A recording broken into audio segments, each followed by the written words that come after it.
Only way that Mordecai and his people, even as a edict is passed out saying that, this race of people are going to be annihilated, right?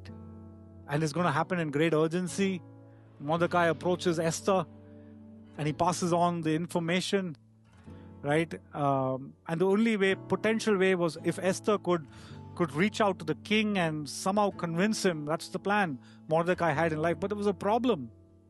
Because anyone who approaches the king without the invitation of the king it was a death sentence on that person. Anybody could approach the king only if the king wanted to see that person. That's how it worked. That was the law of the land. And if anybody broke that law, it was a death penalty.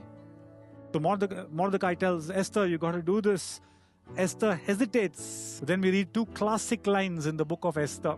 Who knows if you had come to the kingdom for such a time as this? And those lines have deep meaning, and I just don't have time to go into depth into that, but I'll just share the summary of that meaning and the learning for you and me. Understand why God has placed you where you find yourself in. Because it's not just to earn a salary or to make a bigger profit, but He's kept you there for a larger purpose, to be an instrument in His hands to achieve His plan and His purpose. For such a time as this, Esther agrees to go, and she says these words, and I will go to the king. If I perish, I perish. And that's, I want to tell you, it makes more sense. It's far better, to die for conviction than to live for compromise. It's far better to die for conviction than to live for compromise. So Esther now is approaching the king. She's going to the king now unannounced.